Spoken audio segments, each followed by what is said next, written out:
Hello hi welcome नमस्ते, मेरा नाम ऋतिक और आज हम फिर से बात करने वाले हैं एक और इंटरेस्टिंग कंसेप्ट के ऊपर। तो ये वीडियो उन बच्चों के लिए मोस्ट इंपोर्टेंट होने वाली है जिनके पास सेमेस्टर फर्स्ट में सब्जेक्ट है इंट्रोडक्टरी माइक्रो इकोनॉमिक्स। तो चलिए शुरू करते हैं आज की वीडियो। और इस कंप्लीट सीरीज के नोट्स ऑलरेडी बन चुके हैं। जिन बच्चों को नोट्स परचेज करने हैं वो इस नंबर पे जाए 9667836336 यहाँ पे जाके नोट्स ले सकते हैं। नोट्स आपको दो चीजें मिलेंगी, एक जो भी आपका प्रीवियस ईयर क्वेश्चन आंसर है उसकी पीडीएफ, दूसरा जो भी आपका स्टडी मटेरियल है उसकी पीडीएफ। अब आते हैं यहाँ पे, शुरू करते हैं आज का कंटेंट। तो लेसन नंबर 10 की हम बात कर रहे थे जिसमें क्या था, पॉवर्टी एंड इनइक्वालिटी। अब बात ये आती है कि भैया इसके ऊपर तो हम काफी वीडियो में डिस्कस कर चुके हैं। प्रीवियस वीडियो में डिस्कस किया था हमने कि इकोनॉमिक इंडिकेटर कौन से थे पॉवर्टी के, लेकिन आज की वीडियो में बात किसके ऊपर करेंगे, non economic indicator of poverty. यानी कि ऐसे कौन से मेथड है जो इनकम से रिलेटेड नहीं है लेकिन वो फिर भी पॉवर्टी मेजर करने में हेल्प करते हैं। और प्रीवियस वीडियो में सिर्फ बात की थी इनकम मेथड के हिसाब से पॉवर्टी कैसे हम कैलकुलेट कर सकते हैं, कैसे मेजर कर सकते हैं। तो देखते हैं यहाँ पे तो नॉन पेमेंट मेथड में कौन से हैं। तो पहला हमारे पास क्या है, ह्यूमन डेवलपमेंट इंडेक्स, जिसको हम क्या बोलते हैं, एचडीआई। मतलब ये करता क्या है, इसका हर एक एनुअल ईयर में डाटा आता है कि किस कंट्री में कितने लोग गरीब हैं, कितने लोग पॉवर्टी लाइन के नीचे हैं और कितने लोग यहाँ पे रिच हैं। तो उसको हम क्या बोलते हैं यहाँ पे, एचडीआई, यानी कि ह्यूमन डेवलपमेंट इंडेक्स, यानी कि डेवलपमेंट किस तरीके से हो रही है। तो it is a statistical tool. ये हमारा क्या है, एक स्टैटिस्टिकल टूल है, आप लोगों ने पढ़ा होगा स्टैटिस्टिक्स के अंदर, ठीक है। तो ये टूल है हमारे पास used to measure a country's overall achievement. और ये क्या दिखाता है, एक कंट्री की ओवरऑल अचीवमेंट्स क्या है, मतलब किस किस लेवल पे कंट्री ने एक तरह से ग्रोथ हासिल की है पिछले फाइनेंशियल ईयर से इस फाइनेंशियल ईयर में, ठीक है। जिनको नहीं पता फाइनेंशियल ईयर क्या होता है, फाइनेंशियल हमेशा 1 अप्रैल से शुरू होता है और 31 मार्च को खत्म होता है। तो in its social and economic dimensions, किसके बारे में, सोशल और इकोनॉमिक डायमेंशंस के बारे में। The social and economic dimensions of a country are based on people's health. अब सुनो, अब यहाँ पे क्या देख रहे हैं हम कि सोशल और जो इकोनॉमिक डायमेंशंस है उसका बेस्ड कौन से लोग हैं। एक तो पीपल्स हेल्थ, यानी कि एक सिंपल सी बात है, एक कंट्री में जब लोग हेल्थ में अच्छे होंगे, यानी कि लोग जब स्वस्थ होंगे तभी तो कंट्री डेवलप कर पाएगी। क्योंकि जो लोग स्वस्थ होंगे, ठीक है, उनका दिमाग काफी बेटर तरीके से काम करेगा और वो खुद से बेटर तरीके से काम कर भी पाएंगे। और जब वो काम को इफेक्टिवली करेंगे, एफिशिएंटली करेंगे, तो क्या होगा, कहीं ना कहीं वो ऑर्गेनाइजेशन, वो कंट्री डेवलप जरूर करेगी। तो सबसे इंपॉर्टेंट पॉइंट क्या आता है, people's health and their level of education. Education का लेवल क्या है, जितना अच्छा खासा एजुकेशन लेवल होगा ग्रोथ भी उतनी क्या होगी, अच्छी होगी। एजुकेशन लेवल कैसा है and their standard of living कैसा है। तो इन चीजों को हम कैलकुलेट करते हैं किसके हिसाब से, एचडीआई यानी कि ह्यूमन डेवलपमेंट इंडेक्स के हिसाब से। तो एक एक करके थोड़ा डीप में स्टडी करते हैं। तो पहला हमारा पॉइंट क्या है, पीपल्स हेल्थ। अब देखो हेल्थ काफी इंपॉर्टेंट पॉइंट है। आपको अगर मैं बात करूं यहाँ पे, देखो हेल्थ तो है इंपॉर्टेंट पॉइंट, लेकिन एक पॉइंट यहाँ पे आता है पॉवर्टी। अगर मान लो किसी कंट्री में पॉवर्टी बहुत ज्यादा है तो क्या वहां पे हेल्थ अच्छी मेंटेन की जा सकती है, बहुत मुश्किल है। उसका एक मेन रीजन क्या है, क्योंकि हेल्थ को बनाने के लिए कुछ चीजें चाहिए होती है, उसमें से एक पॉइंट क्या है, न्यूट्रिशन अच्छे होने चाहिए आपके आसपास। और न्यूट्रिशन बढ़िया कब होंगे, यानी कि फूड यानी कि जो आप कंज्यूम कर रहे हो, चाहे वो हमारा लिक्विड हो, फूड हो, वो क्या हो, काफी बेटर और अच्छी क्वालिटी का होना बहुत जरूरी है। और उस अच्छी क्वालिटी को बाय करने के लिए हमें पैसा कमाना आना भी बहुत जरूरी है। इनके हमारे पास पैसा है, पैसा होना चाहिए, रिसोर्सेज होने चाहिए, तब जाके हम अपनी इस हेल्थ को मेंटेन कर पाते हैं। यानी कि हेल्थ का अच्छा होना भी एक सिंबल का ये एक तरह से सिंबलाइज करता है इस चीज को, किस चीज को, कि जो हमारी कंट्री में जो ग्रोथ है वो काफी अच्छी हो रही है, यानी कि हमारी कंट्री में जो इनकम का लेवल है वो काफी अच्छा जनरेट हो रहा है। यानी कि एक सिंपल सी बात है, अगर लोगों की इनकम बढ़ेगी तो कहीं ना कहीं उनकी हेल्थ अच्छी होगी। क्यों, क्योंकि वो अच्छी चीजें कंज्यूम करेंगे। जरूरी नहीं है पर रिलेटेबल है। अगर मान लो यहाँ पे इनकम कम होगी तो बहुत मुश्किल है कि हम अपनी हेल्थ को मेंटेन कर पाए। क्योंकि एक बात बताओ, अगर इनकम कम है तो एक जगह और दिक्कत आ सकती है हेल्थ को मेंटेन करने में, वो क्या, कि जो बीमारियां हैं वो हमें डिस्टर्ब करती रहेंगी बार बार। क्योंकि बीमारियों को ठीक करवाने का लगता है पैसा, लगता है मेडिसिन के लिए पैसा लगाना पड़ता है। तो अगर हमारे पास प्रॉपर वो पैसा नहीं है तो कहीं ना कहीं हम बार बार बीमार होते रहेंगे और उस तरीके से हमारी हेल्थ जो है बार बार क्या होती रहेगी, डैमेज होती रहेगी। तो ये था हमारा पहला पॉइंट, पीपल्स हेल्थ। दूसरा पॉइंट क्या आता है, there level of education. Education level काफी अच्छा होना चाहिए अगर आपको पॉवर्टी खत्म करनी है तो। अब एक सिंपल सी बात है, अब गवर्नमेंट जो है वो बहुत सारी स्कीम्स लेके आती रहती है, ठीक है, कि जो कैसे कैसे गरीबी को हटाया जा सकता है, तो बहुत सी स्कीम चलाती है गवर्नमेंट। लेकिन दिक्कत क्या है, लोग उस चीज का बेनिफिट भी नहीं उठा पाते, सिर्फ एक चीज की वजह से, वो क्या है, लैक ऑफ एजुकेशन। लोगों के पास एजुकेशन ही नहीं होता, लोगों को पता ही नहीं होता कि भाई, लोगों में अवेयरनेस भी नहीं होती कि ये स्कीम आई हुई है, इस चीज के लिए ये स्कीम आई हुई है, तो इस चीज का वो बेनिफिट नहीं ले पाते। तो जो गरीब लोग हैं वो गरीब ही रह जाते हैं, क्योंकि वो उस स्कीम को समझ ही नहीं पाते। वो उसका एक मेन जरिया क्या है, लैक ऑफ एजुकेशन। अब एक लॉजिक ये भी है, अब एजुकेशन होने का बेनिफिट क्या होता है कि भाई हम लोग अपना दिमाग चलाना जानते हैं कि हम किस किस फील्ड में अच्छे तरीके से काम कर सकते हैं और एक अच्छी अचीवमेंट्स को हासिल कर सकते हैं। ये बेनिफिट है एजुकेशन का। अब पहले के जमाने में क्या था, लोगों को अपना आइडिया नहीं था किन चीजों के बारे में, कॉन्ट्रासेप्टिव मेथड्स के बारे में। अब पॉपुलेशन कितनी हो गई भाई, किसी के घर में मान लो जो हम दो हमारे 8, हम दो हमारे 10, हम दो हमारे 11 सिस्टम चल रहा है ना, उनको कॉन्ट्रासेप्टिव मेथड के बारे में पता कि भाई प्रोटेक्शंस भी यूज कर सकते हैं, ठीक है, उनको यूज करके हम पॉपुलेशन से बच सकते हैं। लेकिन दिक्कत क्या है कि उस टाइम में लोगों का प्रॉपर नॉलेज होती नहीं थी। अब जब उनके बच्चे हुए वो भी वैसे ही हुए, ठीक है, उनके पास प्रॉपर नॉलेज नहीं है, उन्होंने भी यही सिस्टम कर दिया, हम दो हमारे 8। अब वो जमीनें जो थी ना डिस्ट्रीब्यूट होकर बहुत कम रह गई। इनकम का सोर्स जो है ना, मतलब वो लाइबिलिटीज बना रहे थे अपने लिए। उन्हें क्या लगता था कि भाई पॉपुलेशन जितनी फालतू होगी वो सब कुछ कुछ पैसा कमा के लेके आएंगे, हम अमीर हो जाएंगे। लेकिन ऐसा कुछ नहीं हुआ, वो सारे यही गली में घूमते थे कच्चे पहन के, ठीक है। तो उनसे कुछ आता नहीं था, क्योंकि भाई एक सिंपल सी बात है, एजुकेशन जब आप दोगे, फैसिलिटीज प्रोवाइड करोगे, तभी तो वो कुछ इफेक्टिव कर पाएंगे अपनी लाइफ में। लेकिन आपके पास थे इतने सारे कि किन किन पे ध्यान दोगे आप, किन किन चुन्नू मुन्नू पे ध्यान दोगे, तो भाई बहुत मुश्किल था। तो इस चीज की वजह से क्या हुआ यहाँ पे, जो मैं यहाँ पे बात कर रहा था, जो एजुकेशन है ना उसमें लैक रह गया कहीं ना कहीं। अब उसमें लैक होने की वजह से क्या हुआ, वो लोग क्या रह गए, पॉवर्टी में ही रह गए। जो हमारा अगला पॉइंट क्या आता है, देयर स्टैंडर्ड ऑफ लिविंग। अब स्टैंडर्ड ऑफ लिविंग की बात कर रहा हूं, तो वो कब बढ़िया होगा, जब पैसा होगा, रोकड़ा होगा, है ना।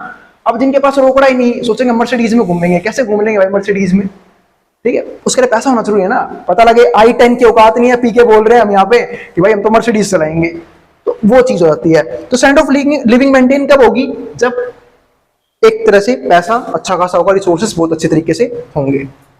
इसके बाद हमारा जो नेक्स्ट पॉइंट आता है, तो हमारा हो गया HDI के बारे में, यानी कि ह्यूमन डेवलपमेंट इंडेक्स के बारे में। और दूसरा पॉइंट हमारे पास क्या है, वो क्या है, computation of index combines 4 major indicator. अरे हाँ, अब इसमें 4 इंडिकेटर भी हैं, इंडिकेटर डिस्कस करते हैं करके। एक तो लाइफ एक्सपेक्टेंसी फॉर हेल्थ, कि भाई आपकी हेल्थ कब तक मेंटेन रहेगी। और आपने देखा होगा जिन रिसोर्सेज को हम बार बार कंज्यूम कर रहे हैं, उसकी वजह से हमारी लाइफ एक्सपेक्टेंसी लगातार कम होती जा रही है, क्योंकि हमारी हेल्थ लगातार खराब हो रही है। क्योंकि हम जो फूड कंज्यूम कर रहे हैं, जो एयर कंज्यूम कर रहे हैं, जो वाटर कंज्यूम कर रहे हैं, वो उनमें ऑलमोस्ट कोई भी न्यूट्रिएंट्स नहीं है, उल्टा हम जहर कंज्यूम कर रहे हैं। और जो वो कंज्यूम कर रहे हैं, जिनकी वजह से लाइफ एक्सपेक्टेंसी लगातार घट रही है।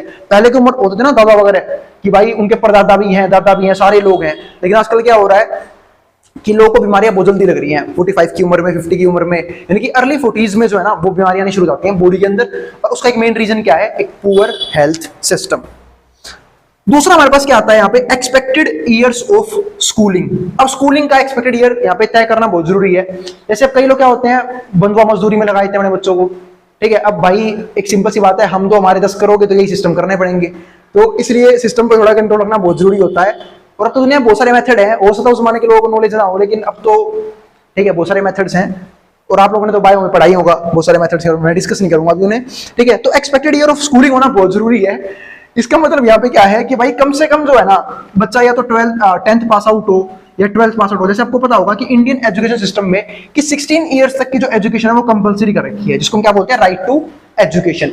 कि 16 साल की उम्र तक तो बच्चे को बिल्कुल भी रोजगार से दूर रखा जाएगा, किसी भी तरह का उससे मजदूरी नहीं करवाई जाएगी।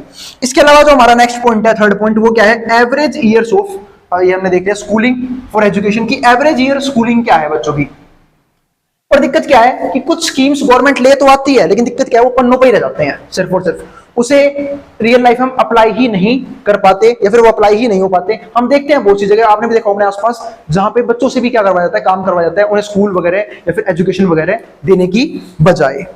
अब जो हमारा नेक्स्ट पॉइंट है, फोर्थ पॉइंट, वो क्या है, gross national income per capita for standard of living. अब ये एक सिंबल होता है, जैसे कि अब जिस कंट्री की पर कैपिटा इनकम यानी कि एवरेज इनकम जितनी अच्छी होगी, उतना ही वो क्या करता है, ग्रोथ को सिंबलाइज करता है।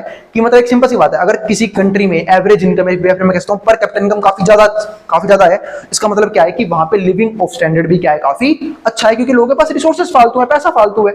अब मैं बताता हूं ना कि लोग पॉवर्टी कोई खास डेफिनेशन नहीं है। मैंने आपको बताया था अपनी फर्स्ट वीडियो में कि पॉवर्टी, अब आप इंडिया में कंपेयर करो, इंडिया में जिनके पास बेसिक नीड्स ना हो, यानी कि रोटी ना हो, कपड़ा ना हो, मकान ना हो, उन्हें हम गरीब बोलते हैं। वहीं मैं अमेरिका से कंपेयर करूं, जिनके पास गाड़ियां नहीं है ना, उन्हें गरीब बोलते हैं वहां पे। तो क्या फर्क है। और यहाँ पे जिनके पास गाड़ी हो वो चोर में चलता है इंडिया में, यानी कि भाई हम तो हैं, कुछ ना कुछ तो हैं, वो चीज। तो ये हो गया स्टैंडर्ड ऑफ लिविंग का पॉइंट। अब इसके बाद तो हमारा एक नोट है, वो क्या है, UNDP ranks countries based on HDI. अब ये ध्यान रखना, जो यूएनडीपी है, इसकी फुल फॉर्म मैंने पढ़ाई थी प्रीवियस वीडियो में, ठीक है। और अभी आप लोग इसकी फुल फॉर्म मेरे कमेंट बॉक्स में भी लिखोगे। तो UNDP ranks countries based on HDI, तो किसके हिसाब से रैंक देते हैं? ह्यूमन डेवलपमेंट इंडेक्स के हिसाब से हमें क्या देते हैं? ये रैंक प्रोवाइड करते हैं। Ratio published in its annual report, हर साल की एनुअल रिपोर्ट आती है जहां पे ये दिखाया जाता है कि कौन सी कंट्री किस नंबर पे रह रही है, ठीक है, डेवलपमेंट के हिसाब से। जो हमारा नेक्स्ट पॉइंट है वो डिस्कस करते हैं अब। तो वो हमारे पास क्या है यहाँ पे? Human poverty index. अब ये क्या है वो डिस्कस करते हैं। तो ह्यूमन पॉवर्टी इंडेक्स के बारे में बात करते हैं। तो it was introduced in 1997। Introduce कब हुआ था? 1997 में। किसके जरिए? United nation, with aim to bringing together a composite index of different characteristics of deprivation of quality of life to arrive at an aggregate judgment। इसका मतलब क्या है कि जितनी भी दिक्कतें थी ना, उन सारी दिक्कतों पे बात करने के लिए इसको बनाया गया था। चाहे वो पॉवर्टी हो, लैक ऑफ एजुकेशन हो, लैक ऑफ हेल्थ हो, उन सब के लिए एक कॉमन चीज बनाई गई थी जिसको हम क्या बोलते हैं? Human poverty index. अब इसके जो मेन की थे वो क्या थे? एक तो लॉन्गेविटी। इसका मतलब यहाँ पे क्या है कि लाइफ कैसी है एक्सपेक्टेंसी के हिसाब से, मतलब कम हो रही है, ज्यादा हो रही है हमारी रिसोर्सेज से, वो चेक करना। दूसरा वही एजुकेशन हम डिस्कस कर चुके हैं, नॉलेज की नॉलेज कैसी थी, क्योंकि नॉलेज जितनी बेटर होगी चांसेस बढ़ जाएंगे कि वो जो परिवार है वो पॉवर्टी से क्या हो जाएगा? बाहर हो जाएगा। जैसे आपने देखा होगा कि हर एक फैमिली में एक पर्सन ऐसा आता है जो टर्निंग पॉइंट लेके आता है अपनी फैमिली के लिए, अपनी मेहनत के बदौलत, अपने नॉलेज के बदौलत, ठीक है। यानी कि जैसे कि क्या होता है, कई बार दादा ने कुछ ना कुछ बनाया, फिर उसके बाद फादर ने कुछ ना कुछ बनाया, फिर बेटा जो है वो पूरा फ्री होता है, ठीक है। जैसे कि पहले की दिक्कत क्या टाइम की पहले की दिक्कत में क्या थी? Early marriage. भाई 14-15 में शादी करवा दी, उस बच्चे को भी ज्ञान नहीं दुनियादारी के बारे में, ठीक है, और वो भाई उसकी शादी करवा दी, रिस्पॉन्सिबिलिटी आ गई, अब वो कुछ कर भी नहीं पाएगा। लेकिन अब क्या हो रहा है? अब लोग है ना सेफ गेम खेलना पसंद करते हैं कि भाई 25 के बाद, 25 से लेकर 30 के बीच में शादी करेंगे, तब तक क्या हो जाएंगे? अपने आप को अच्छे तरीके से सेटल कर लेते हैं। तो उसकी वजह से बेनिफिट क्या मिलता है? हमारे पास मौके होते हैं कि हम लाइफ में रिस्क ले सकते हैं अलग अलग फील्ड्स के अंदर अपने नॉलेज के हिसाब से, ताकि हम अपनी फैमिली को एक बेटर प्लेस पे ले जा सके, अपने लिविंग स्टैंडर्ड को एक बेटर जगह पे पहुंचा सके। तो अब इसमें क्या है हमारे पास यहाँ पे? तो ये सब चीजें है ना, वो किसके पॉइंट है यहाँ पे? ह्यूमन पॉवर्टी इंडेक्स के। मतलब जो भी प्रॉब्लम थी वो सब यहाँ पे डिस्कस होती थी। और यहाँ पे 3 एसेंशियल एलिमेंट जो ह्यूमन डेवलपमेंट के थे वो भी डिस्कस होते थे। वो क्या था? एक तो लॉन्गेविटी, दूसरा नॉलेज, नॉलेज जितनी बढ़िया होगी, एजुकेशन जितनी फालतू होगी, पॉवर्टी से बचने के चांस भी कम होते हैं ही ज्यादा होंगे। तीसरा क्या आता है? A decent standard of living. और इस तरीके से क्या होगी? एक डिसेंट स्टैंडर्ड ऑफ लिविंग भी बनेगी। मतलब यहाँ पे हम 3 चीजों के ऊपर काम करते हैं कि लाइफ एक्सपेक्टेंसी को बढ़ाया कैसे जाए, कैसे हम एक लाइफ स्पैन को, अपने लाइफ स्पैन को बढ़ा सकते हैं, कैसे अपने आप को हेल्थी रख के, ठीक है, अपने जीने के चांसेस को ज्यादा इंक्रीज कर सकते हैं, नॉलेज कैसे बढ़ाई जा सकती है, और इसके हिसाब से जो हमारी स्टैंडर्ड ऑफ लिविंग है उसको हम कैसे इंक्रीज कर सकते हैं, कैसे एक डिसेंट जॉब तक पहुंच सकते हैं, कैसे एक डिसेंट इनकम लेवल तक पहुंच सकते हैं, और कैसे एक डिसेंट रिसोर्सेज क्रिएट कर सकते हैं अपने आप के लिए। इसके बाद जो हमारा लास्ट फैक्टर है वो क्या है? Multi dimensional poverty index. अब ये मल्टी डायमेंशनल पॉवर्टी इंडेक्स क्या है वो डिस्कस करते हैं, यानी कि कौन कौन से डायमेंशन है जिन पर हम ज्यादा वो करते हैं फोकस। सबसे इंपॉर्टेंट क्या है? हेल्थ, क्योंकि हेल्थ है तो सब कुछ है, हेल्थ है तो वेल्थ भी है, तो रिलेशनशिप्स भी है, अगर हेल्थ नहीं होगी तो कुछ भी नहीं है। दूसरा हमारे पास पॉइंट क्या आता है यहाँ पे? एजुकेशन। उसके बाद जो हमारा मस्त पॉइंट आता है एजुकेशन, कि अब हेल्थ तो हमने अच्छी कर ली कि भाई अच्छा खाना पीना शुरू कर दिया, ठीक है, न्यूट्रिएंट्स अच्छे मिल रहे हैं, रिसोर्सेज अच्छे हैं फूड के हमारे आसपास। फिर आता है एजुकेशन, कि कैसे अपने माइंड को डेवलप किया जाए ताकि हम फ्यूचर में भी इस चीज को सस्टेन कर पाए, क्योंकि बिना एजुकेशन के फिर क्या होगा? आज आपको भाई घर वाले खाना खिला रहे हैं, आपके पास प्रॉपर एजुकेशन ली नहीं है आपने, स्कूल में आप जाते थे, बंक मार के गलियों में घूमते थे, तब उस केस में क्या होगा? आपके पास एजुकेशन नहीं है, फिर आप कहीं धक्के खाओगे, कब तक परिवार आपका पेट पालेगा? तो पॉसिबल है नहीं। तो एजुकेशन अच्छी होनी क्या है? बहुत जरूरी है। तीसरा पॉइंट हमारे पास क्या आता है यहाँ पे? Living standard. उसके बाद हम ध्यान देते हैं किस चीज के ऊपर? लिविंग स्टैंडर्ड के ऊपर। यानी कि पहले हम हेल्थ बढ़िया करते हैं, फिर एजुकेशन बढ़िया करते हैं, और फिर हम ध्यान देते हैं लिविंग स्टैंडर्ड के ऊपर, जिसमें क्या क्या आता है हमारा? कुकिंग फ्यूल जो है वो प्रॉपर तरीके से अवेलेबल हो सबके लिए, ये काम गवर्नमेंट ध्यान देती है, क्योंकि कुकिंग फ्यूल जो है, सब फ्यूल जो है सबके पास अवेलेबल हो सस्ते रेट पे। इलेक्ट्रिसिटी एक बेसिक नीड है, यानी कि जितनी भी चीज आती है ना बेसिक नीड की, वो सब चीप से चीप रेट पे अवेलेबल हो जाए सबके लिए, सबके पास। सैनिटेशन हो, एसेट हो अच्छे खासे, इलेक्ट्रिसिटी और हाउसिंग। हाउसिंग एक काफी इंपॉर्टेंट पॉइंट है, जिसमें बोलते हैं ना रोटी कपड़ा और मकान। तो भाई छत होनी बहुत जरूरी है, तो एक प्रॉपर जगह हो रहने के लिए, प्रॉपर प्लेस हो। तो ये थे हमारे कुछ पॉइंट जो थे इनकम से हटके, जहां पे हमने इनकम के बारे में बात नहीं करी। Non income indicators of poverty, यानी कि जिनके पास ये चीजें नहीं है वो एक तरीके से गरीबी में ही काउंट किया जाता है। तो ये नॉन इनकम वे हैं किसके? पॉवर्टी के। तो आज हमने इसके बारे में बात करी। अब हम बात करेंगे अगली वीडियो में कोजेस के बारे में, यानी कि पॉवर्टी के मेन कोजेस कौन कौन से हैं तो वो काफी एक लंबी वीडियो होगी जहां पे मैं कोजेस को डिस्कस करूंगा। तो ये कोजेस बहुत सारे प्रकार के हैं और दिक्कत ये है कि कोजेस में सिर्फ ये नहीं आता, गवर्नमेंट भी कहीं ना कहीं जिम्मेवार है पॉवर्टी को लेके, इंडिविजुअल खुद भी जिम्मेवार है, बहुत से सेक्टर है जो से अफेक्ट करते हैं, वो सब हम डिस्कस करेंगे अगली वीडियो के अंदर। तो अगर वीडियो पसंद आई हो तो वीडियो को लाइक किए बिना मत जाना और चैनल को सब्सक्राइब भी कर देना ऐसी वीडियोस के लिए। मिलते हैं नेक्स्ट वीडियो में, और उन बच्चों में शेयर भी कर देना जिन बच्चों का एग्जाम होने वाला हो सेम सब्जेक्ट का। अब जिसको जो यहाँ से उतारना उतार सकता है, मैं बोर्ड के सामने से।